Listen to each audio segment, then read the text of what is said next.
una unidad nueva en el estudio del libro de la carta a los Gálatas, que fue dirigida a un grupo de iglesias ubicadas en la región que se conoce como Galacia, que es lo que ahora mismo se conoce como Turquía Central.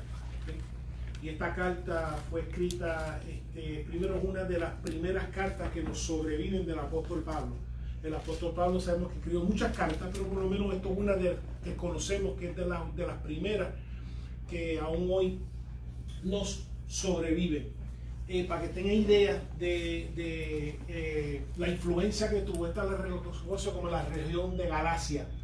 Por eso cuando se mencionan en el libro de los Hechos, ejemplo, si se menciona Asia, Capadocia, Siria, Cilicia, él era de Tarso, se refiere a estas regiones. Solamente utilicé porque específicamente vemos que los 3 viajes misioneros, todos los 3 viajes misioneros tuvieron su conducir por la región de Galacia. ¿Okay? Así que puede ver el primer viaje misionero, el segundo viaje misionero, el tercer viaje misionero, todos tuvieron que transitar por esta región de Galacia. Y por una razón era porque por la región de Galacia había una carretera principal que iba de este al oeste.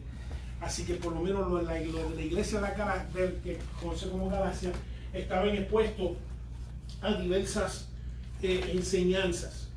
Y aquí, ¿por qué se cree? Se cree que por lo menos el evangelio comenzó a llegar a este lugar, quizás después de Pentecostés, cuando todos los que participaron en Pentecostés regresaron, y por ser una carretera principal, especialmente Jerusalén, y regresar otra vez a Roma y en otras regiones, tuvieron que transitar por esa región, y creemos que por ahí empezó estar expuesto el evangelio.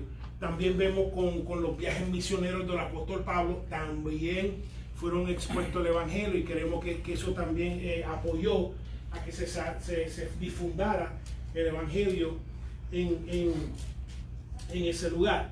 Pero también con esa carretera estaban expuestos a diversas filosofías, diversas enseñanzas también, que lo cual también eran predispuestos a cambios, donde estaban dispuestos a recibir o quizás estar abiertos a una enseñanza nueva y apegarse a ella por un ratito, y entonces desprenderse de ella cuando llegaba algo nuevo, porque por otra vez estaba en una vía principal, así que siempre no necesariamente estaban predispuestos a ser fieles a una enseñanza, ya que estaban expuestas a muchas durante el transitar de mucha gente por esas regiones. Con eso pues tiene un trasfondo de lo que es la región de Galacia y también los grupos de iglesias que se habían desarrollado en esa región que se conoce como Galacia.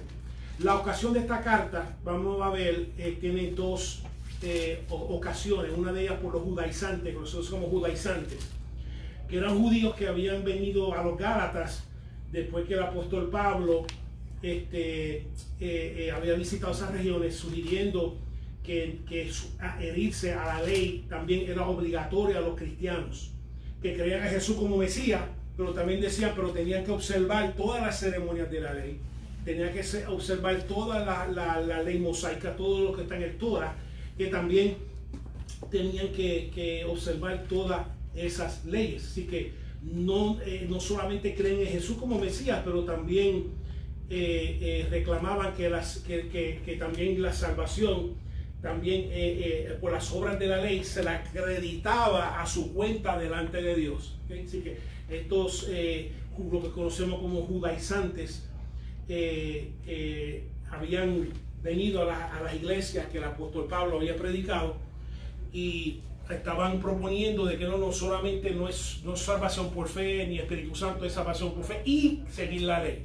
En especial los varones que se tenían que circuncidar, y también tenían que observar todas las ceremonias, toda la ley mosaica. Así que eso es lo que proponían estos judaizantes. Lo segundo, que entonces para reforzar su punto y alejar e influenciar a los Gálatas de su creencia, también se dedicaron a debilitar su confianza en el apóstol Pablo, en su líder espiritual. Decían que no era uno de los 12 discípulos originales, y como consecuencia no era uno de los apóstoles, y también que como no era uno de los apóstoles, como consecuencia también sus enseñanzas no tenían autoridad. y que apóstol Pablo había aprendido sus doctrinas de otros, en especial de los apóstoles que eran los pilares de la iglesia. Así que eso es parte de la ocasión, y eso es lo que vamos a ver hoy. No solamente específicamente donde se originó la doctrina que el apóstol Pablo estaba predicando y que fue asignado a predicar a los gentiles. El propósito de esta carta entonces es arrancar, eliminar, exterminar los errores doctrinales introducidos por estos judaizantes y restablecer los gálatas en la fe, específicamente la fe que salva, la fe que transforma, y reafirmar esta salvación por fe que no es por obras, ¿okay? Y también otro propósito de la carta era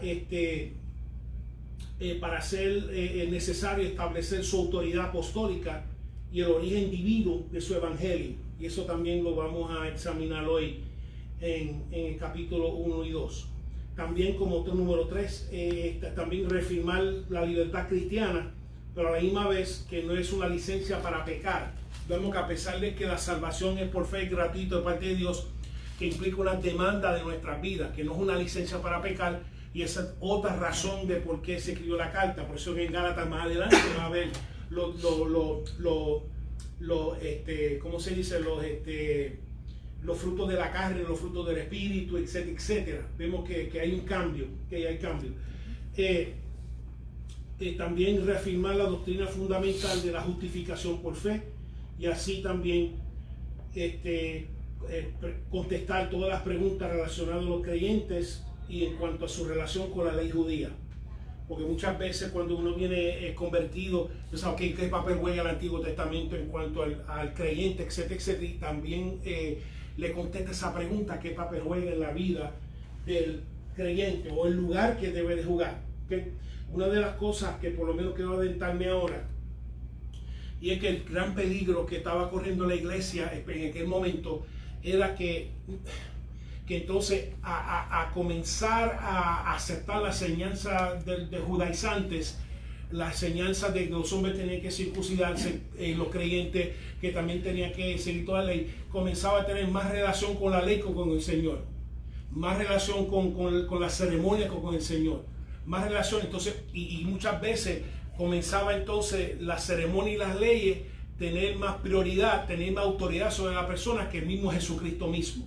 Y eso lo vamos a ver hoy en el ejemplo, porque estaba afectando la coinonía, la comunión que Dios que tuviera los unos con los otros.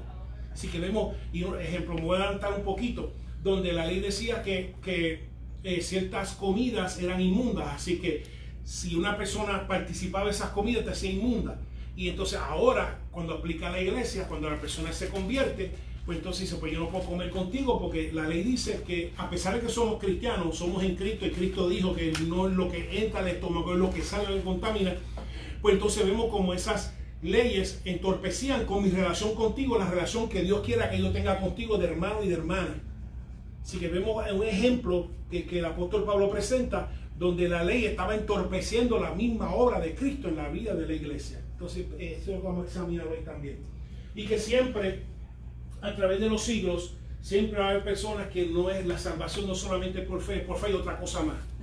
¿Okay? Y no estamos hablando de santificación, porque la salvación implica dos cosas. Número uno, que la aceptación de Dios tal y como tú estás, la gracia perdonadora que te perdona, te acepta, y no solamente te perdona y te acepta como tú estás, comienza entonces lo que la ley no podía hacer: perfeccionar tu interior, comenzar a santificarte, comenzar a liberarte de pecado, comenzar a liberarte de influencias dañinas, comenzar a liberarte de cosas que la ley no podía hacer.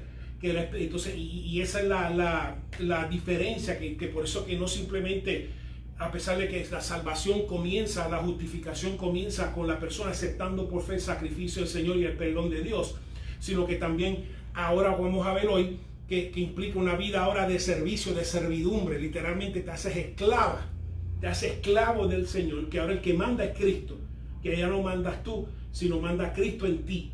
Así que por eso que, ejemplo, basado en esos principios, como habían personas que yo he compartido antes, que sea como creyente, que si debe ser un tatuaje no debe ser un tatuaje, y yo decía: mira, yo te voy a decir algo.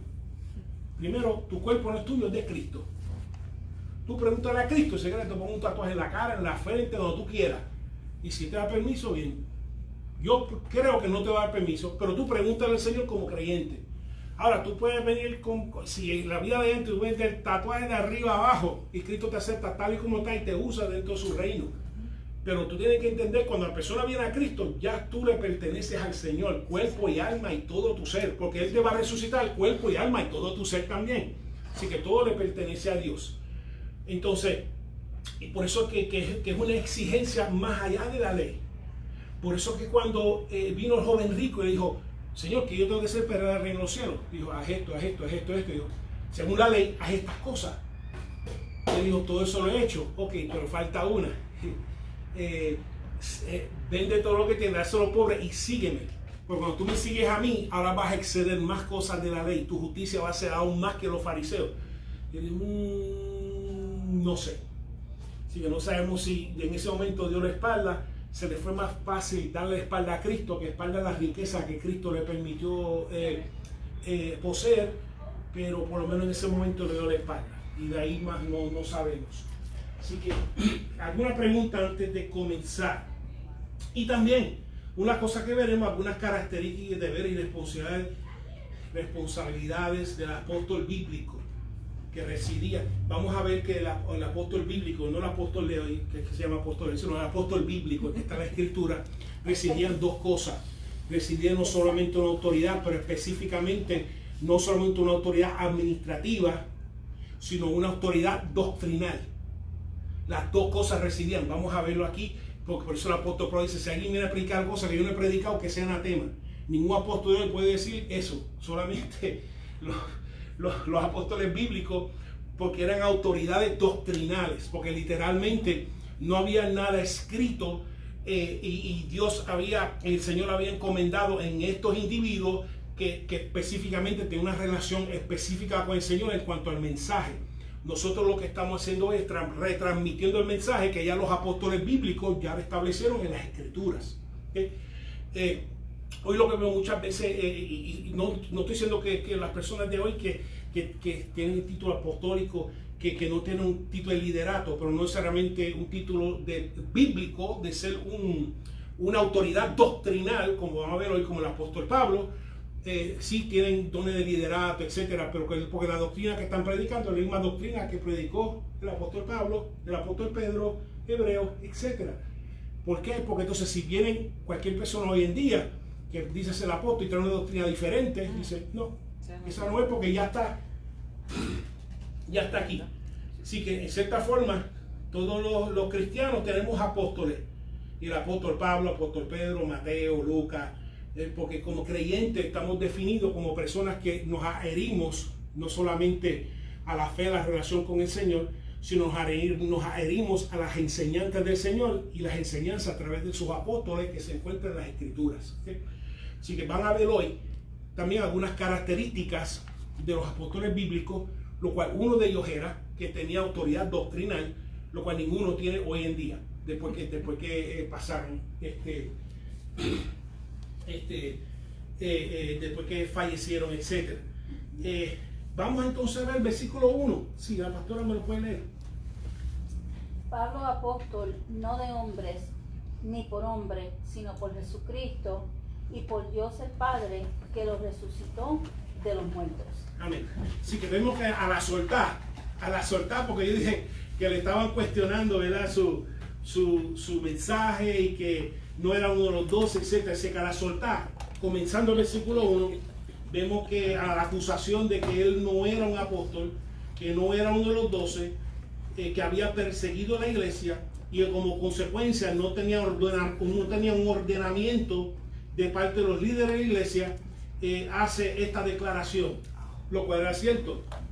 Él no necesariamente había sido ordenado de parte de la iglesia, etcétera, porque si leemos en Hechos, él tenía un llamado, que lo cual le reveló no solamente de parte de Dios, tiene un llamado de llevar el evangelio a los gentiles, sino que también tenía un llamado revelado que también se lo reveló a Ananías, etcétera. Y vemos que no fue hasta que estaba en Antioquía, que estaba en una reunión de la iglesia, todo el mundo estaba ayuno en oración, hasta que entonces en ese contexto que entonces el profeta se levanta y dice, ahora es el tiempo de que Pablo y que Bernabé, especialmente Pablo, vaya a hacer la obra que ya yo le dije que tiene que hacer. Así que nadie le solo reveló de que necesariamente que tenía una misión, sino ya él sabía cuál era su misión, y no fue hasta el momento que estaba en la iglesia, en una reunión, que se levantó el profeta y dijo, ahora es tiempo de que haga lo que ya Dios te había dicho que hiciera, que ya Dios te había separado para hacer.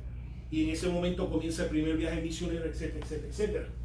Pero vemos que lo habían acusado de que nadie lo había ordenado, por lo menos ninguno de los apóstoles que eran considerados pilares en el primer siglo lo había ordenado, de que su mensaje no pasó instrucción de parte de ellos. Todo esto había que ser acusado, así que él comienza la carta diciendo que Pablo, apóstol, específicamente, no de hombre ni por hombre, sino por Jesucristo y por Dios, que resucitó. Así que vemos que está declarando, haciendo una declaración que yo soy apóstol no necesariamente de hombre o de mujer, sino por el Señor y por el Padre.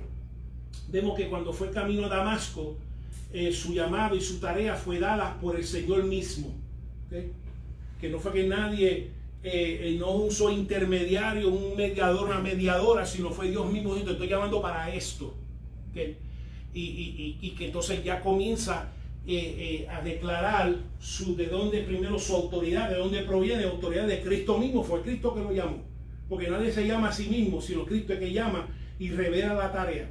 Me voy a adelantar a decir algo, todos aquí, todo niño, toda niña que sale por un vientre tiene un propósito de Dios. Toda niña tiene una tarea de Dios, de que no se le ha revelado, o que como el apóstol Pablo se dedicó a una desviación, pero todos tienen un propósito de Dios. Amén. Todos tenemos una tarea de Dios, y Dios, gracias a Dios que en el camino Dios solo reveló, dijo, pero tu tarea de que tú naciste fue de servir de instrumento mío, de llevar el evangelio a los gentiles. Y no fue hasta que fue a saquear la iglesia de Damasco que entonces se le reveló cuál fue su propósito en el reino y su propósito en las manos del Señor.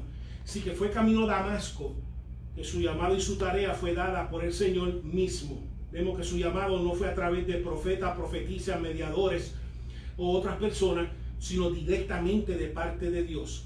Porque en cierta forma ninguna persona da un llamado o hace un ministro, una ministra, sino solamente Dios. ¿Entiendes? Ninguna persona da un llamado. Pues Dios mismo revela su llamado, o Dios mismo la media, o por lo menos la transmite a través de sus profetas y sus profetisas. ¿Amén? Pero nadie necesariamente, pero todos los que ejercen un ministerio, bueno. Y aquí que viene el asunto, donde si no es Dios que revela el llamado directamente a uno y le hace toda la diferencia, sino que también, no solamente que Dios haga el llamado directamente a uno, sino que y aquí está el peligro de que alguien esté asignado un llamado que Dios no le ha dado. Que se levanta y mira, Dios me dio esto, eso no fue que era caso del apóstol Pablo, y dijo, mira, yo estoy aquí porque Dios me llamó. Yo iba a matar cristianos, a meterlos presos, y fue Dios que me encontró en el camino. Yo mi llamado recibí de parte de Dios. Como también hay personas que a través de líderes, de profetas, de profetisas, etcétera, han recibido y transmitido su llamado. También. Como también hay otros que han sido frustrados, porque hay uno que dijo, mira, Dios me dice que tú eres pastor, misionero, líder, etcétera, y resulta que eso no fue lo que Dios le llamó. ¿Okay? Pero entonces viene la pregunta, pues pastor, ¿cómo yo sé cuál fue mi llamado? Y el apóstol Pablo contesta eso en Corintios, dice, el amor. Y dice, bueno, que todo el mundo tenga don, etcétera, pero lo que va a revelar tu llamado es el amor. Es lo que tú te levantas todos los días a hacer para el Señor. Es lo que tú te levantas todos los días para servir al Señor. ¿Cómo sin salario? Lo vas a hacer, lo haces. Lo segundo, lo que va a determinar es, número uno, y esta es la más de esto, es que tu llamado no necesariamente haya venido por un encuentro conmigo, sino un encuentro con Cristo. ¿Okay? Porque tú puedes dejarme a mí, no me ordenó Ramón, así que no me dejo, pero si te ordena a Cristo, no hay manera que tú puedes dejar eso, porque sabes que le estás dando espalda al Dios vivo. Por eso que el apóstol Pablo decía, aunque sufra latigazo, aunque sufra naufragio, aunque sufra asalto, aunque sufra maltrato, aunque sufra frío o calor o escasez, yo sé que todo lo puedo en Cristo que me fortalece, porque que fue Cristo que me llamó. No fue un hombre, no fue una mujer, no fue un profeta, no fue un pastor, sino que Cristo fue el que me llamó a mí. Y cuando Cristo, cuando tú entiendes que tu identidad está ligada a Cristo, eso es lo que no sabe, y sabe que entonces la fuerza va a venir de parte del Señor para hacer lo que el Señor te llamó, porque el que el Señor llama, capacita, sostiene y provee para la tarea que Dios te ha llamado a hacer. ¿Okay? Lo mismo pasó el apóstol Pablo.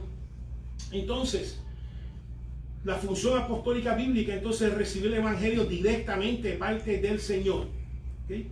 Y establecerla dando a su autoridad doctrinal. Por eso comencé diciendo que el apóstol bíblico, entonces, parte de su función principal no era solamente administrar, porque administrar el apóstol Pablo establecía presbíteros, establecía episcopos. Así que el asunto no es ministrar. Cualquiera puede ministrar, bueno, con el don de Dios, pero no cualquiera tenía autoridad doctrinal. Estamos hablando de apóstol bíblico. Por eso que el apóstol Pablo nunca ordenó ningún apóstol.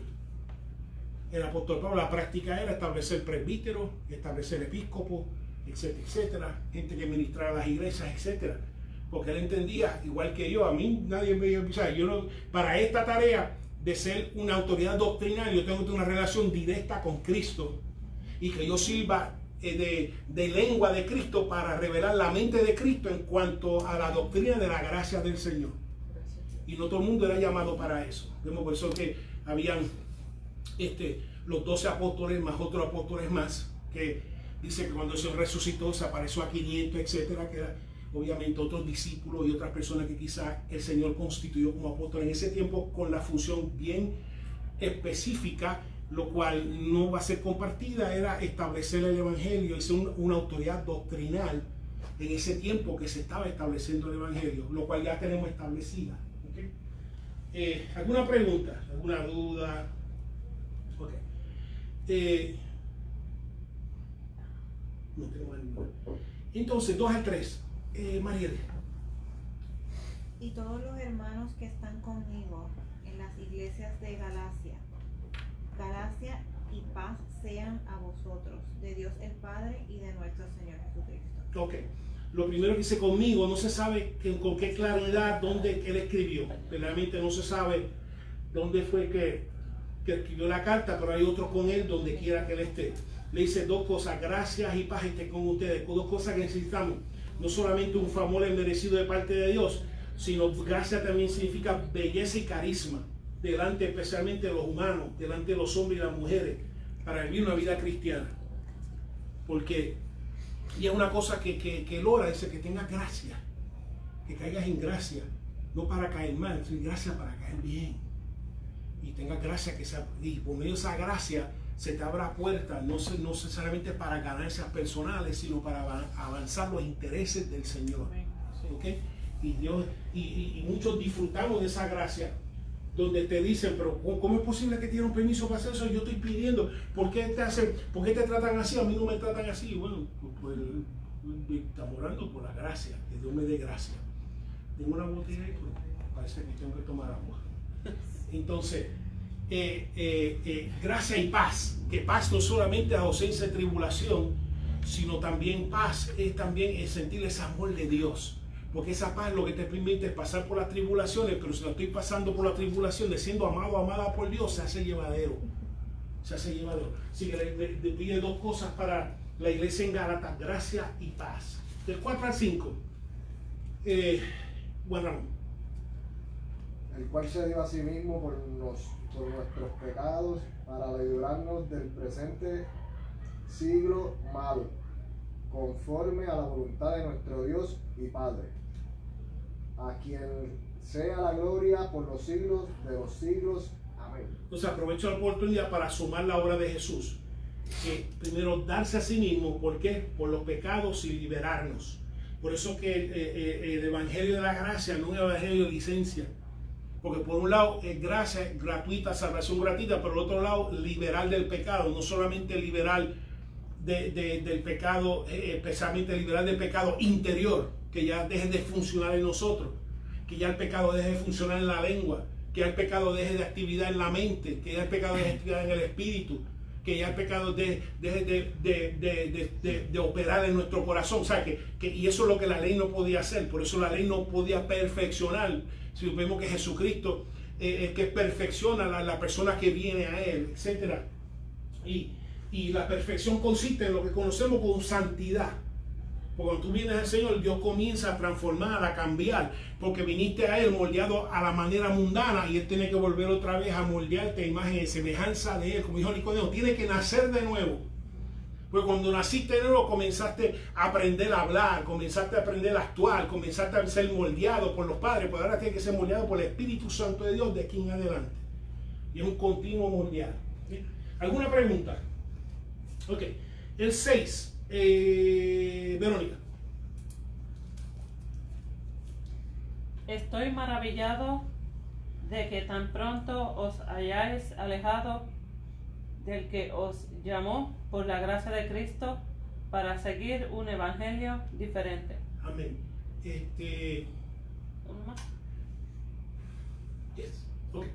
Entonces, el 6, su preocupación por su deserción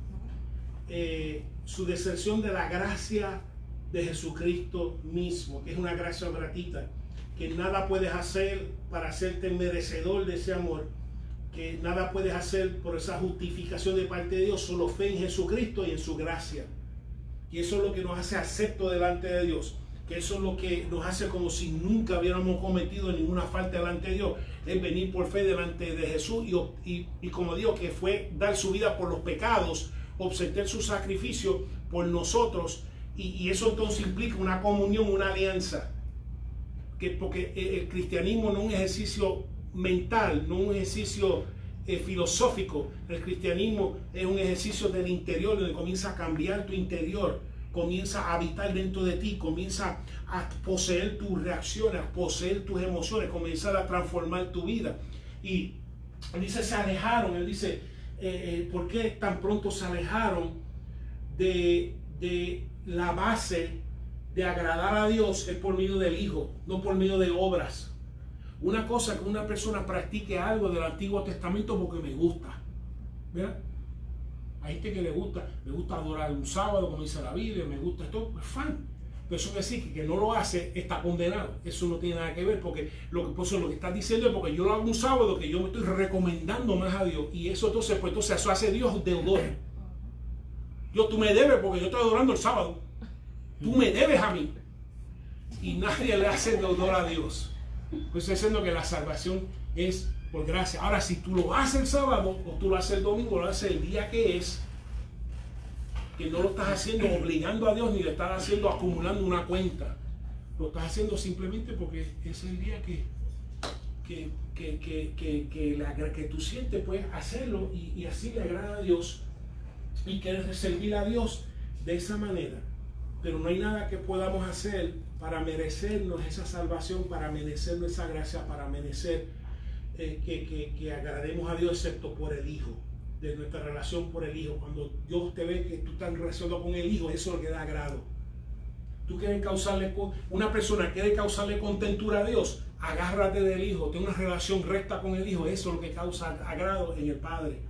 Y entonces eso es lo que nos da entrada. No hay más nada, no hay ninguna ceremonia que te observe, no hay ningún acto que te observe, nada que pueda agradar a Dios excepto la fe por medio del Hijo de su Hijo Jesucristo. Entonces dice que ellos rápidamente se habían desprendido de la salvación por fe, especialmente y no por obras. Entonces Pablo predicaba que especialmente en este capítulo que estamos hablando, que por la razón que comenzaron a separarse es porque alguien comenzó a desacreditar el evangelio que el apóstol Pablo le estaba predicando. Y entonces aquí adelante el apóstol Pablo tiene que establecer de dónde viene mi evangelio, ¿okay? Que mi evangelio no me salió porque un día me levanté, tú sabes, déme inventarme una denominación, etcétera, sino lo que primero él no fue que se llamó, fue Cristo que lo llamó. Y fue Cristo que me entregó esto. Eso es lo que vamos a ver ahora, ¿okay? Y ese es el evangelio que el Señor le entregó, lo cual ellos se alejaron y que Él está llamando la atención, lo cual fue la ocasión de la carta, del Evangelio de la gracia de Cristo. Y cualquier otro evangelio que no es salvación por el perdón de pecados, que es por la fe en Jesucristo, es un evangelio diferente, lo cual era la versión judaizante del cristianismo que él va a contrarrestar en esta carta, por lo menos en esta sección. El 7, Ana. No que haya otros, sino que hay algunos que os perturban y quieren pervertir el evangelio de Cristo. Amén. Así que la versión judía del cristianismo, que como dice algunos, un evangelio diferente, era una perversión. Él literalmente lo llama que quiere pervertir, que es una perversión. La persona que ellos decían que la persona tenía que circuncidarse y dedicarse a hacer todas las regulaciones y las reglas de la ley y las tradiciones también. Hacía entonces una obra de la ley que causaba crédito a su cuenta con Dios, que era necesario ganarse el favor de Dios por medio de las obras de la ley. Amén. Estaban dando, como quien dice, la vuelta redonda, porque vamos a ver más adelante, porque cuando te salvaste, cuando Dios te cambió, no fue por obras de la ley. Cuando dejaste de fumar, no fue por obras de la ley. Cuando dejaste de fornicar, no fue por obras de la ley. Cuando dejaste de hacer mentiras, no fue por obras de la ley. Cuando dejaste de hacer todas esas cosas, fue por un cambio interior que ocurrió en ti cuando tú comenzaste a tener una relación con Dios, porque Dios cambia. Eso vamos a ver aquí, Dios cambia. Por lo menos, una de las cosas que caracteriza el evangelio del Señor a otros evangelios es que te transforma y te cambia. Para lo que lleva a pecar, introduce lo que te lleva a la santidad. Es una gran diferencia. Así que si tú, y es una de las cosas como ministro que siempre he dicho, y el día que yo veo que la gente llega aquí y no cambia, digo, Señor, pues quítame, porque yo estoy predicando tu palabra, y si la gente está igual, o por lo menos, o sea, que lleguen con las condiciones que lleguen, y no hay una mejoría, no hay una liberación, no hay una transformación, que lleguen sin casa, y aquí llegan con que logran casa, y llega toda la familia que soledad, y Dios comienza a hacer la obra. Entonces digo, pues gloria a Dios. Eso quiere decir que la palabra que está siendo predicada, Dios la está respaldando, y eso es lo que uno busca.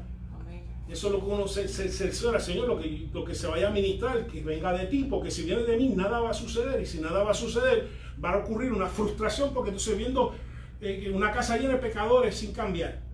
Porque la iglesia es una iglesia que es como todo, es como un hospital. La gente llega a la condición que llega.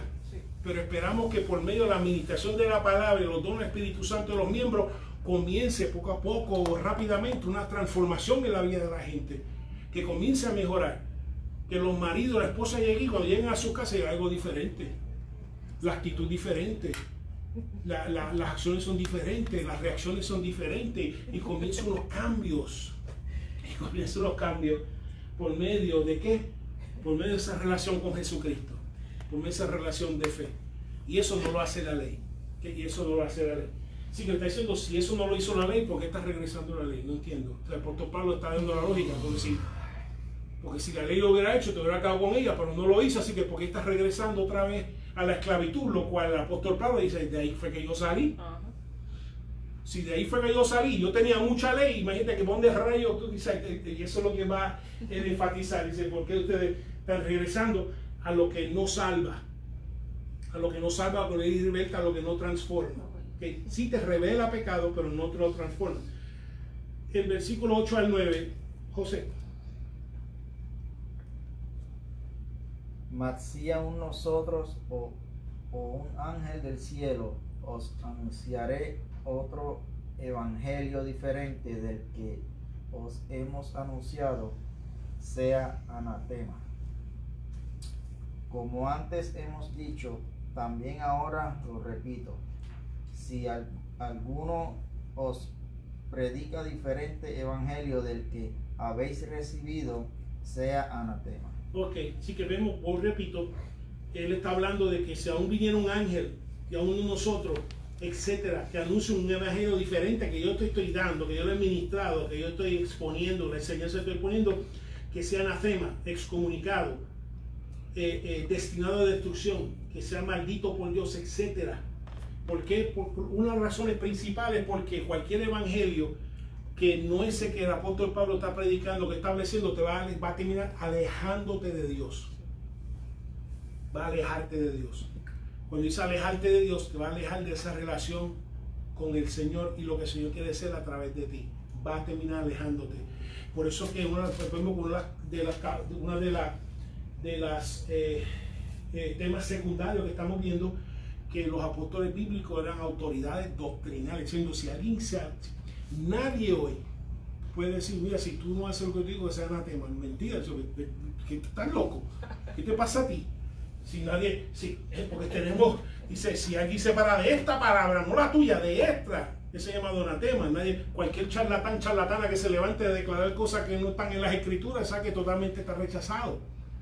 Así que por eso es que una característica del apóstol bíblico era eso, porque era una autoridad doctrinal,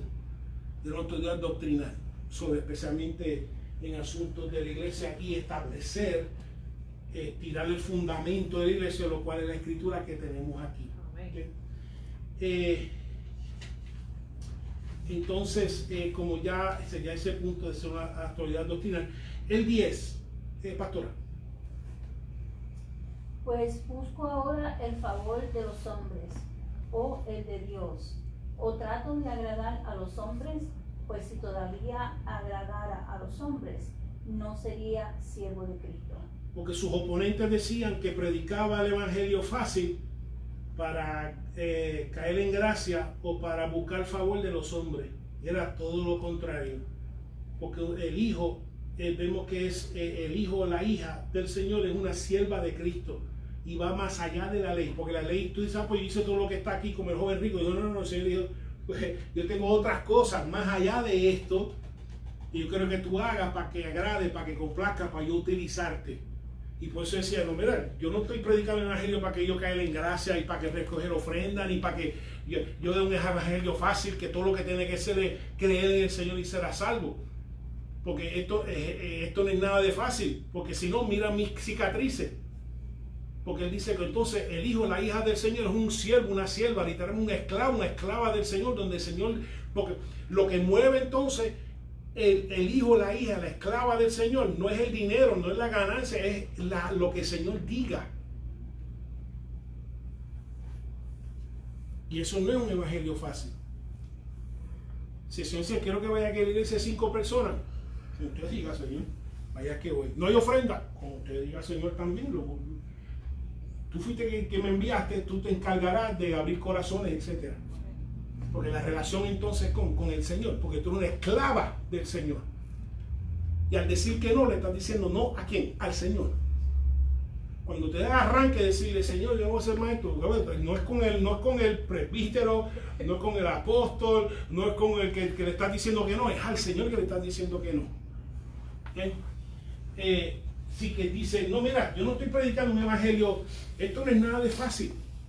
Ni estoy predicando un evangelio para que todo el mundo tenga licencia para pecar. Es todo lo contrario. Estoy predicando un evangelio que hace siervo, esclavo, esclava a todo aquel que gratuitamente acepta la salvación del Señor. Así que vemos, esto es un proceso de perfección que la ley no podía producir cuando uno se hace esclavo, esclava del Señor. Vemos que no buscaba servir a los hombres y a las mujeres, sino a Dios. Y como dije, por eso podían mirar sus cicatrices, que eran las marcas de ser dueño, igual que en el Antiguo y Nuevo Testamento se marcaba el esclavo. Él decía, pues yo soy esclavo de Cristo y lo que estoy predicando es un evangelio de salvación por gracia, pero soy un esclavo y mira las marcas, mira los latigazos, mira los azotes que tengo sobre mi cuerpo. Se podrá decir algunos de los líderes modernos tienen algunas marcas, algunos azotes por sacrificarse, por servir al Señor.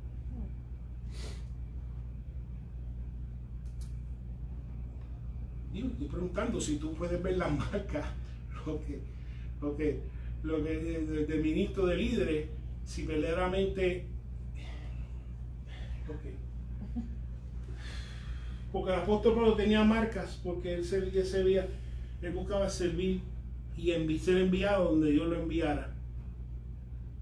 Cuando fue el segundo viaje misionero, que él dijo, puerta cerrada, puerta cerrada, puerta cerrada, puerta cerrada, puerta cerrada, llego aquí Señor, tú me tienes aquí, o sea, ¿qué es lo que? Entonces ahí recibió la visión, dijo que el Señor quiere que crucemos y experimentar lo que fuera experimentar con tal de servir al Señor y ser un instrumento de Dios.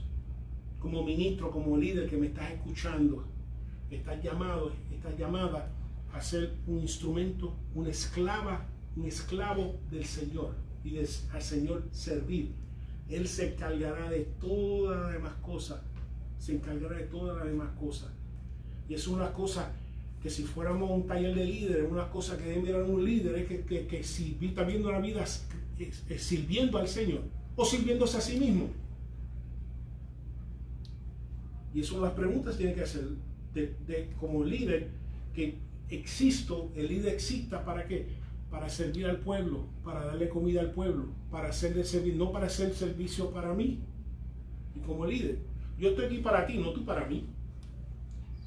Por eso ocurren tantos disparates en la iglesia, de pastores con secretaria o secretario, no importa, a veces ves de todo, o esto con aquello. Yo no estoy aquí para ti, o sea, tú no estás para satisfacer, ahora me estoy metiendo, tú no estás para satisfacer mis deseos o mis necesidades espirituales, sí, porque todos tenemos dones, y todo, sino yo existo, o el ministro existe, para que en nombre de Cristo satisfacer las tuyas, no tú satisfacer las mías. Y cuando un líder comienza, ya me desvié, pero regreso para atrás al versículo 12, cuando un líder cree que existe, la congregación existe para satisfacer sus necesidades, ahí es que comienza totalmente, y si tú percibes que un líder está para satisfacer sus necesidades, sal corriendo, escapa por tu vida, porque ahí no vas a recibir la palabra completa de Dios, solamente aquella que entonces satisfaga, es la porción, solamente aquella que satisfaga sus deseos personales. ¿Alguna pregunta? ¿Alguna duda? No hemos salido todavía. Así que el siervo, la sierva de Cristo, sufre por servirle al Señor y por servirle a otros. ¿Okay? Ese es el ejemplo que tenemos en la Biblia. Y por eso que tenemos que ser personas que miramos la Biblia y tienen que muchas veces vivir tu vida por gringola, porque si miras para el lado, olvídate. Yo le doy a uno 10 talentos, a otro 5 y a otro 1. El de 10 no miro al de 1, el vago. Yo para allá no miro, porque si miro para allá no multiplico mis 10. El de 5 no miro al vago. Yo no, olvídate, yo no puedo, yo tengo que seguir siendo productivo. Allá tú, porque tú estás a rendirle cuenta a Dios, pero yo tengo que seguir siendo productivo. Y muchas veces que voy a una vida cristiana no mirando para el lado. Del vago a la vaga lo que está haciendo. Porque tristemente a veces en la iglesia hay vago y vaga, ¿verdad? No ocurre mucho. No ocurre mucho, pero a veces lo hay. Muchas veces tenemos que ponerse unas gringolas porque estamos para que ser productivos delante del Señor, no importa. Aunque tenga 3 miembros, 300,000 miembros, estamos llamados a ser productivos. ¿Okay? El versículo de 11 al 12, Marieli. Mas os hago saber, hermanos, que el evangelio anunciado por mí no es según hombre, pues yo ni lo recibí ni lo aprendí de hombre alguno, sino por revelación de Jesucristo. Amén. Sí, ahora comienza, hasta acuérdate, lo están acusando de que él no fue ordenado, este evangelio a lo mejor lo aprendió de otro, te lo inventaste tú, etc. Así que ya comienza a defenderse en esta carta delante de ellos, que no tiene que defenderse, pero ok, no está, dice, la manera que recibió el evangelio que él predicaba, no lo recibió de segunda mano. No fue que nadie se la enseñó, no fue que nadie se la aprendió, no lo aprendió de nadie, sino fue directamente de Dios. Volvemos, autoridad doctrinal. Por eso era apoyado por Dios, ¿okay? Porque lo que viene de Dios, Dios lo apoya. ¿Okay? Por eso nunca te preocupes de que tenga gran palabrería o que tenga elocuencia, solamente habla lo que Dios pone en tu corazón. Así. Si estás en la farmacia, si estás en la tienda, si estás donde tú estés, aunque estés en una fiesta, tú puedes estar en un lugar, una fiesta, un reunión de familia, un momento de otro, una palabra para un familiar, un pariente o alguien que está asistiendo. No tiene que decirte, bueno, no tengo el grado teológico, el grado de bíblico, solamente abre tu boca que Dios la va a llenar en ese momento. Entonces él le dijo, no te preocupes, tengas que decir. Cuando te vengan a perseguir o te vengan a acusar o tengas que defenderte, no te preocupes, el Señor que hizo la lengua te va a poner palabras exactas que te va a utilizar para hablarle a alguien. ¿Okay? Y eso es lo que Dios respalda, lo que Dios habla. Si yo hablo lo mío, Dios no lo va a respaldar. Si yo hablo del Señor, el Señor, eso es lo que Dios respalda, su palabra. Entonces está diciendo, yo lo recibí directamente de Dios. ¿Y qué prueba que es de Dios? Mi cambio radical. Él va a decir, ¿y cuál es la prueba de que este evangelio que estoy predicando es de Dios? Mi vida misma, porque mi vida cambió. Porque la palabra de Dios cambia. Si es palabra de hombre o mujer, no cambia. Pero la palabra de Dios cambia. La palabra de Dios transforma. La palabra que viene de Dios con la bendición del Espíritu Santo cambia y transforma y liberta y restaura y levanta a la persona que la recibe. Por eso tú tienes la responsabilidad de presentarte delante de alguien que esté ministrando la palabra de Dios, porque tú te lo estás haciendo a tu propio daño. Porque si estás presentando delante de alguien, porque la iglesia es cómoda, tiene buen acondicionado, tiene buenas facilidades, tienes de todo, pero no hay palabras, tú te estás haciendo daño. Estás haciendo daño a tu familia, estás haciendo daño a tu matrimonio, estás haciendo daño a tus hijos, estás haciendo daño a todo. Porque es la palabra que transforma, la palabra del Señor. No es el edificio, es la palabra. No es la construcción, es la palabra. ¿Okay? ¿Alguna pregunta? El celular anda por ahí. Un segundo lo de... ok, se me olvidó apagarlo el de eso. Sí. 13 al 14, Juan Ramón. Porque ya habéis oído acerca de mi conducta en otros tiempos, el judaísmo que perseguía sobremanera a la iglesia de Dios y la asolaba, en el judaísmo aventajaba a muchos de mis contemporáneos en mi nación, siendo mucho más celoso de las tradiciones de mi padre. Sí, que lo primero es su testimonio. Como primero este evangelio recibí de Dios. ¿Por qué viene de Dios? Mira lo que hizo en mi vida. Él está diciendo, número uno, primero en la ley, yo era un fanático, un experto de la ley. O sea, yo perseguía la iglesia naciente y la devastaba. Y entonces él comienza su testimonio y dice, mira, esto era yo antes de que Cristo me confrontara. Por eso que nuestra tarea principal es presentar a Cristo. Porque Cristo es el que cambia, no tú ni yo. Cristo es el que cambia, Cristo es el que transforma. Quizá no hoy, pero la semilla está sembrada. Eso importa, quizá no hoy, pero la semilla está sembrada. Entonces, él decía, esto era yo antes. Yo lo que estoy predicando, yo lo perseguía, yo me daba furia, me daba celo que estuvieran, porque lo vieron como una amenaza en contra de la nación judía. Del 15 al 16, Verónica. Pero cuando agradó a Dios, que me apartó desde el vientre de mi madre y me llamó por su gracia,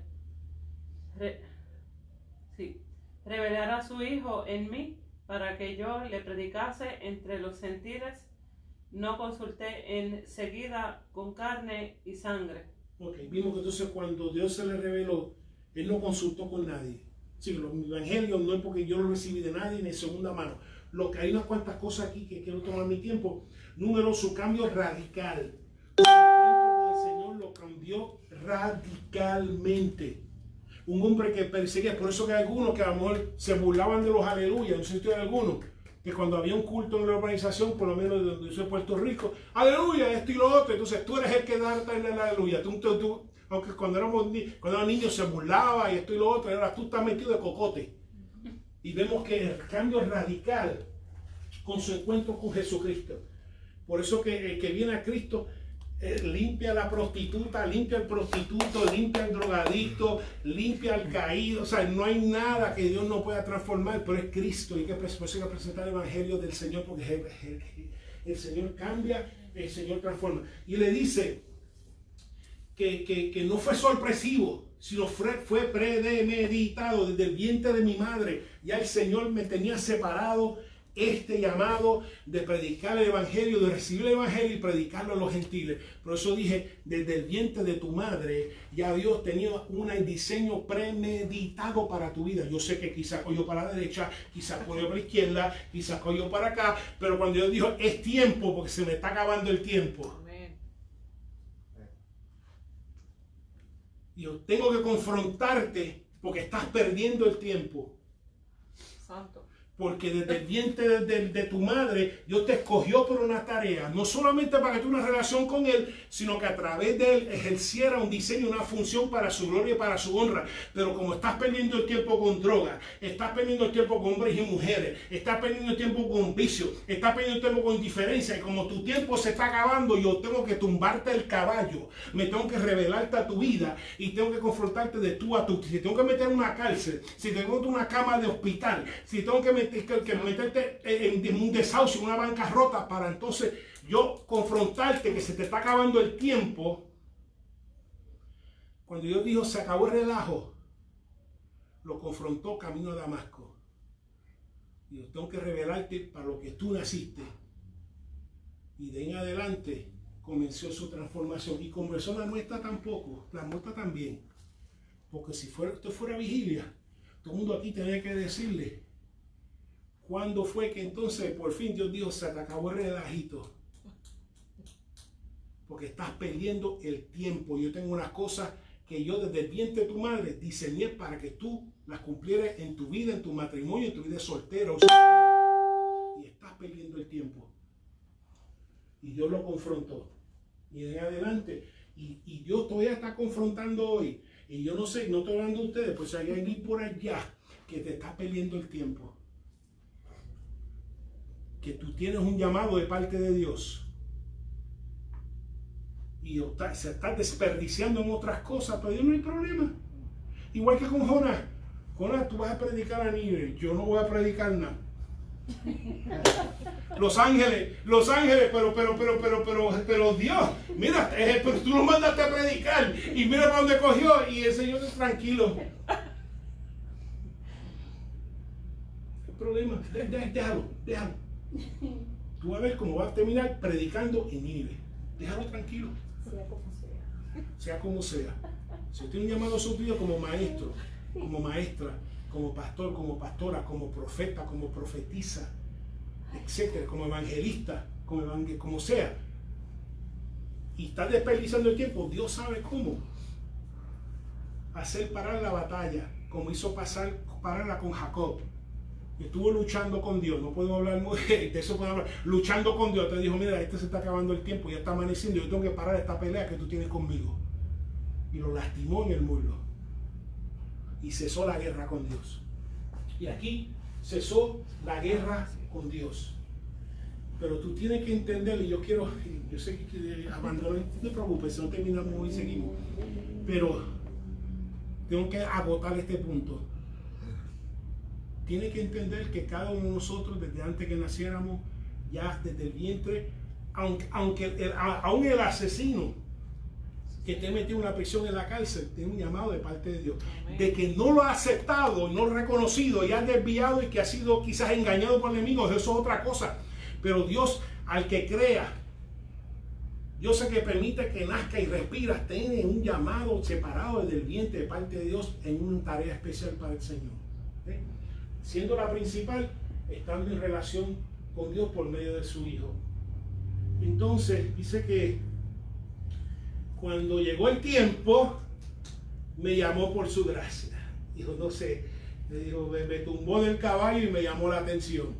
Le digo, lo más bien, cuando no sabía que el tiempo de él ya se había acabado. Y yo le dijo, tumba, y salió en revelación y lo tumbó del caballo. Ahora te tengo que hablar, te tengo que cegar. Te tengo que poner ahora en dependencia de otros. Ahora tienes que depender de otros, etcétera. Porque ya tu tiempo se acabó y ahora comienza un nuevo renacer. ¿Okay? Entonces está explicando de dónde viene su evangelio. Dice, primero fue Dios que me confrontó. Y esto no es nada, no fue una sorpresa. Dios, tú sabes, déjame convertirlo. No, esto fue algo del vientre de la madre que dijo, tú estás predeterminado. su llamado sobre mí. Entonces, lo importante es que Dios no importa cuántos abortos tuviste, Dios no importa cuántas personas mataste, qué feo, cuántas personas quizás violaste, cuántos abusos emocionales, todo aquí tiene historial, el que más o que menos tiene un historial.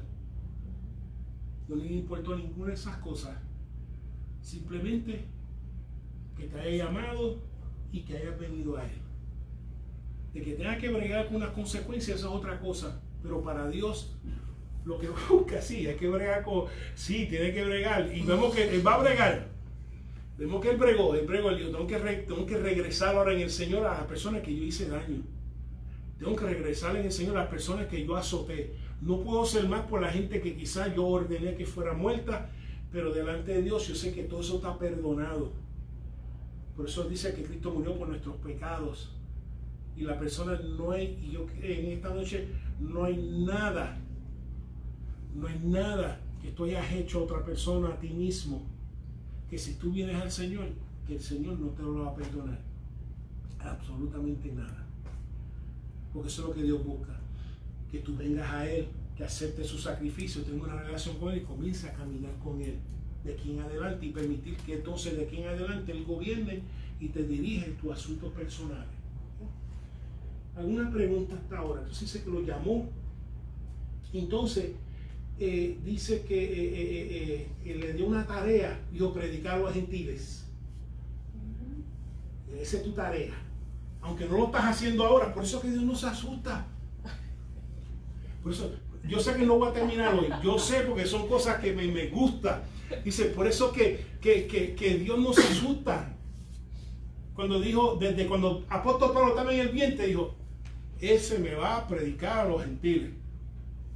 Y cuando nace, rompe a azotar a la iglesia y los ángeles, pero Señor, ¿cómo es posible que este va a predicar a los gentiles? Pero mira, está azotando la iglesia, mira, está probando que se han apedreado, mira, está probando la persecución, Señor, pero, y los ángeles comienzan a mirar al Señor y dicen, yo no sé, que estará bien, porque supuestamente tiene llamado de apóstol, que Dios lo va a utilizar para depositar su palabra, para establecer el fundamento de la iglesia, que a y Señor, tranquilo, no hay problema. Y vemos que eventualmente recibió su llamado. Por eso que aunque conozca personas que tengan llamados pastorales, llamados evangelísticos, llamados proféticos, llamados de maestros, llamados de liderato, y quizás hoy no lo estés ejerciendo y tú estás diciendo, rascando, por eso que yo no me asusto, porque he visto a Dios hacer cosas con gente que tú jamás, que tú los tenías desahuciados y sería imposible, Dios no va a hacer nada con esta persona. Que la gente lo tenía desahuciado y cuando vinieron las manos del Señor recibieron una transformación como recibió el apóstol Pablo, que recibió su llamado, persiguiendo la iglesia, pero tenía el llamado de Dios, aprobando apedreamiento, pero tenía el llamado de Dios. Dentro de todas esas circunstancias, hasta que Dios lo confrontó y le reveló su llamado, y no fue igual desde ese momento en adelante. Me llamó que predicase a los gentiles, y dice, no consultó carne ni sangre, que no consultó a nadie, no consultó hombre, mujer, no fue enseñado por nadie. Por eso, por esa razón nosotros hoy mismo, por esa razón no somos judaizantes ahora mismo, por este evangelio del apóstol Pablo. De otra manera, estuviéramos ahora observando la ley. Si fuéramos por Pedro y todo lo demás, estuviéramos observando la ley todavía, y entorpeciendo la obra del Señor. Entonces va a expandir. Así que acuérdate, todo esto lo está compartiendo porque él está diciendo, yo soy prueba de este evangelio. No vino, yo no lo aprendí de nadie, yo soy prueba porque fue Dios mismo que me escogió y me entregó este evangelio para entonces yo entregarlo a ustedes, los Gálatas y todas las iglesias. Continuando el versículo 17 al 24, si Ana Nieves me lo puede leer. Ni subí a Jerusalén a los que eran apóstoles antes que yo, sino que fui a Arabia y volví de nuevo a Damasco. Después, pasados 3 años, subí a Jerusalén para ver a Pedro y permanecí con él 15 días. Pero no vi ninguno otro de los apóstoles, sino a Jacobo, el hermano del Señor. En esto que os escribo, he aquí delante de Dios, que no miento. Después fui a las regiones de Siria y Cilicia, y no era conocido de vista a las iglesias de Judea que eran en Cristo. Solamente oían decir: aquel que en otro tiempo nos perseguía, ahora predica la fe en que otro tiempo asolaba, y glorificaban a Dios en mí. Amén.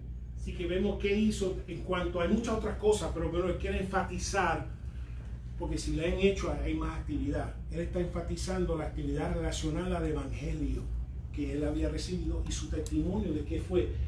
Es cuando empezó a predicar. Así que hay unas cosas excluidas aquí porque no fue la intención de él. Primero dice que fue a Arabia, que fue solo, porque imagínate, seguro que fue solo, porque ahora en su mente él dice: wow, todas esas enseñanzas de Cristo que escuchó, porque tiene que haberlas escuchado cuando Cristo estaba vivo, todas esas enseñanzas del Señor, qué papel juega la ley ahora, qué papel juega el Cristo en cuanto a todas estas cosas, él tenía que procesarlas. Y se fue a solas con el Señor que lo llamó. Dice que me fui para Arabia, porque antes de hablarle a la gente, él primero tenía que hablar con Dios. ¿Sí? Y una de las cosas que tú tienes que siempre aprendas como ministro, como ministra, no importa el llamado que tú estés haciendo, antes que tú abras la boca a hablarle a cualquiera, primero tienes que pasar tiempo con el Señor. Antes de empezar a predicar, le paso tiempo con el Señor. Antes de que Ezequiel comenzara a abrir la boca, dice que me senté 3 días ahí en el río Chebar observando a la gente, mirando. Antes de abrir la boca, pasé tiempo con ellos, viendo su situación, viendo sus circunstancias, meditando en el Señor, que qué rayo yo puedo decirle a estas personas. Yo siendo un sacerdote, porque él ni siquiera era profeta. Yo le constituyó profeta cuando fue con los cautivos, pero era un sacerdote. Y así que siempre, y nos está enseñando que la vida ministerial comienza, continúa y se mantiene con oración. ¿Sí? Si tú vas a llegar al final, no vas a llegar sin orar. Eso es lo que está enseñando. Tan pronto el Señor me confrontó, me fui para Arabia con Cristo solo a procesar todo esto. Así que ese es el ejemplo que nos da. Entonces dice que después fue a Damasco. Damasco era donde el Señor lo confrontó, donde iba allí a romper, a perseguir la iglesia, a meterlos presos y todo. Así que él regresa a la misma gente que iba a perseguir. Por eso dije que cuando Cristo cambia, lo primero que el Espíritu Santo te lleva es reconciliarte con relaciones que quizás en un otro tiempo las había afectado negativamente. Así que él va a Damasco, donde lo conocían, porque sabían que él iba a azotarla y ahí da su testimonio y la gente glorificaba a Dios, porque esto solamente Dios lo puede hacer, ese tipo de cambio. Después dice que volvió a Jerusalén 3 años después, sirvió a Pedro, estuvo con él 15 días. Después ve a Jacobo, el hermano de Jesús, porque María tuvo más hijos. Entonces también fue a Siria y a Cilicia, donde fue criado. Así que vemos que regresa. Tarso es su ciudad natal. Vemos que Siria y Cilicia. Así que básicamente regresa toda la gente que lo conocían de otra vida. Toda la gente que lo conocía como Ramón Caneca. Regresó a todos ellos a decirle: ya no soy Ramón Caneca porque Cristo me cambió. Mira lo que está haciendo en mi vida. Fue a toda esa gente. Fue a Damasco a decirle: yo sé que te perseguí, pero ahora los amo a ustedes. Mira lo que Dios ha hecho con mi vida. Fue a Jerusalén, aún peligrando porque querían matarlo. Por eso fue que terminó en Tarso. El que lo fue a buscar a Tarso fue Bernabé, si se acuerdan en Hechos. Porque lo querían matar en Jerusalén. Digo: mira, vete de aquí, bro, porque te van a linchar. Dice: vete a Tarso. Cuando comienza la iglesia en Antioquía, en Siria, es que Bernabé dice: vente para acá ahora. Y en Antioquía fue que comenzaron a recibir los griegos y los judíos como iglesia. ¿Okay? Entonces, dice que después glorificaban a Dios porque todo esto, porque vio el poder de Dios de convertir perfeccionar y transformar. Es decir, te estoy predicando un evangelio de un Dios vivo. Y yo soy ejemplo de ese evangelio, porque si no fuera un Dios vivo, yo no hubiera cambiado, está haciendo el apóstol Pablo. Y por la razón que está relatando todo esto, es porque están cuestionando su evangelio y su independencia del evangelio, que no lo recibió de nadie, sino de Dios. No consultó a nadie, sino a Dios. Y por eso es que y vamos a terminar aquí. Podemos continuar el capítulo la semana que viene, pero entonces vemos que él entonces está estableciendo de que esa es la razón de que el evangelio que le estoy predicando nadie me lo entregó, sino fue Dios mismo a través de mi experiencia. Y dice, y yo no vine a predicarle a ustedes esto así. Me convertí hoy y prediqué mañana. Yo vengo predicando este evangelio cuando yo fui a Damasco, yo prediqué evangelio cuando fui a Jerusalén, yo prediqué este evangelio, así que el evangelio que lo estoy predicando no es algo que necesariamente yo me inventé los otros días, sino desde que yo me convertí, el Señor me ha dado este evangelio para predicarlo. El capítulo 2, cuando veamos en 2 semanas, que la semana que viene tenemos su oración, vamos a ver que este evangelio también fue aprobado por los pilares de la iglesia en ese momento también. ¿Okay? Que también fue a Jerusalén y ellos también dijeron, no, mira, sí, entendemos que esta es la palabra que es palabra de Dios y que específicamente Dios te ha enviado a predicar a los gentiles. Eso lo van en el capítulo 2, si leemos por adelantado, la próxima que nos reunamos lo discutimos. Pero el que creando su independencia. Una de las cosas como vemos aquí es que muchas veces, y van a ver la semana que viene, muchas veces lo que ocurre, no la semana que viene de arriba, lo que ocurre tras bastidores. Lo que ocurre a puerta cerrada. Cuando estamos en la otra iglesia, ¿se acuerda del salón que estaba al lado? Y íbamos a la cocina. Porque la cocina, yo llamo el salón de al lado la cocina, es como en restaurante. Tú no sabes los revoluciones que ocurren allá atrás. Tú no sabes las griterías, tú no sabes las amenazas, tú no sabes. Lo único que tú sabes es que sale y dice, ¿me puedes dar tu orden? Y van a la cocina y regresan con la comida hecha. Tú no sabes lo que pasa allá atrás. Y no es lindo. Y no le digas que eso no te gustó ni que lo devuelva porque van y le escupen allá atrás. No.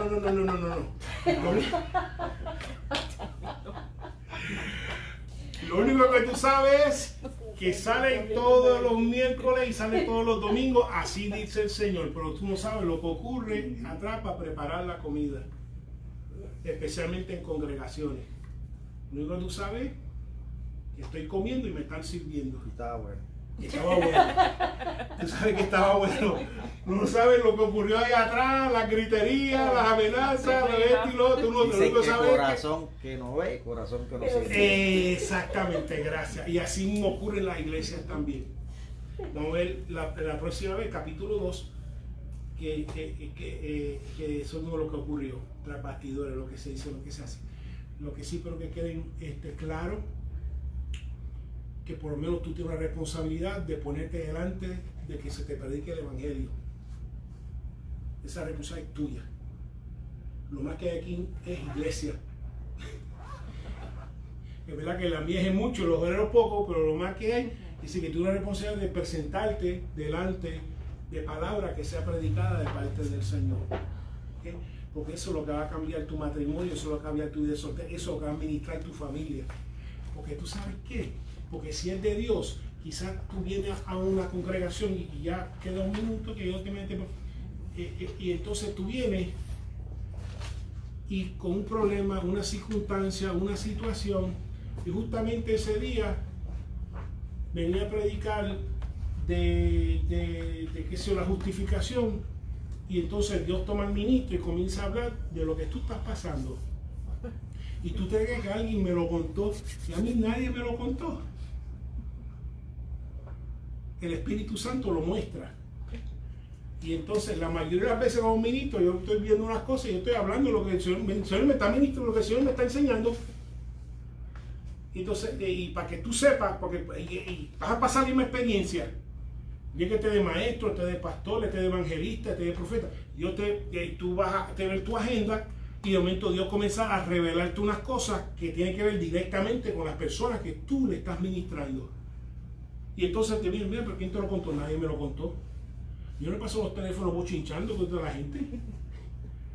Es el Espíritu Santo de Dios, donde el Espíritu Santo se le permite que reine, gobierne y ministre, entonces utilizando al ministro o la ministra como su instrumento de ministrar. Por eso mucha gente, quizás donde el Espíritu se mueve, no quieren ir. Dice, yo voy para allí y el Espíritu me va a coger por la oreja, así que no voy. No, pero ven, porque es por tu bien. Ven que es por tu bien. Padre que ama Sí, disciplina. exactamente, el Padre que llama disciplina. No tengas miedo de venir a una congregación donde el Espíritu se mueve y te ministre, y te amoneste, y te exhorte. Por eso muchos, bueno, no se acercan a congregaciones así. Pero es la primera que deben acercarse, pero por su bien. Qué bueno es el Señor, amén, que a tiempo nos confrontó en nuestros caminos para revelarnos nuestro diseño y nuestro llamado dentro de su reino. Amén. ¿Alguna pregunta, alguna duda? Si fuera vigilia damos testimonio, pero no es vigilia hoy, así que de los testimonios de qué fue los eventos que el Señor mostró que se nos acabó el tiempo. Y aquí se te acabó el tiempo, tienes que comenzar a ejercer el llamado, ejercer la función que yo siempre tuve para ti desde el vientre de la madre, ¿ok? Así que no fue accidente, no fue que a tu mamá se le olvidó o la regla, o se le olvidó el conteo, se le olvidó la pastilla, y aunque fuera una violación, lo que fuese. Si fuera un evento, pero son eventos que aún así tienen propósito de Dios en la vida de esos niños y esas niñas. Por eso que el aborto es tan destructivo, no solamente a la sociedad, sino es destructivo especialmente delante de Dios. Porque cada bebé que se aborta entendemos que entonces tiene un llamado, un propósito de parte de Dios, y cada aborto entonces hace un tropiezo a ese propósito. ¿Quieres que te lo pruebe? Cuando Moisés estaba por nacer, no es casualidad que el faraón dijo, este pueblo es muy fuerte, mátame los varones, abórtamelo. Cuando Jesucristo nació, dijeron, ¿cómo qué tiempo fue? Mátame a todos los niños hasta los 2 años, porque tienen propósito. Uno tiene propósito libertador, otro tiene propósito de libertador aún más, el libertador de verdad. Este estaba apuntando, tipificando el libertador de verdad. ¿Sí? Y por eso es que es tan ofensivo a Dios y también nos afecta a nosotros. ¿Okay? ¿Alguna pregunta, alguna duda? Pues vamos a orar para despedirnos. Padre, te damos gracias, mi Señor, primeramente. Estamos aquí porque igual que el apóstol Pablo, mi Señor, nos confrontaste en nuestros caminos, nos confrontaste en nuestros propósitos. Primeramente, gracias por aceptarnos tal, Padre, como somos. Gracias por aceptarnos con nuestra historia. Gracias por aceptarnos con nuestros errores. Mi Señor, gracias por revelar tu llamado y tu propósito en nuestras vidas. Pedimos, Padre, mientras nos despide a nuestros destinos, que mi Señor, tú nos sigas utilizando, mi Señor, y continuar, Padre, utilizando el llamado que tú tienes para cada uno de nosotros. Y Señor, solamente tú conoces a situaciones y circunstancias que vamos a regresar. Pedimos, mi Cristo, que mientras hemos estado aquí, tú hayas ministrado en nuestros hogares, en nuestros apartamentos, en nuestras residencias, pero sobre todo, mi Señor, que Padre, que continuemos, Padre, glorificándote y que tú sigas glorificándote a través de nuestras vidas, no solamente en nuestra vida espiritual, sino en nuestra vida ministerial. Gracias, Padre. Despídenos con la bendición del Padre, del Hijo y del Espíritu Santo. El pueblo de Dios dice: Amén. Amén.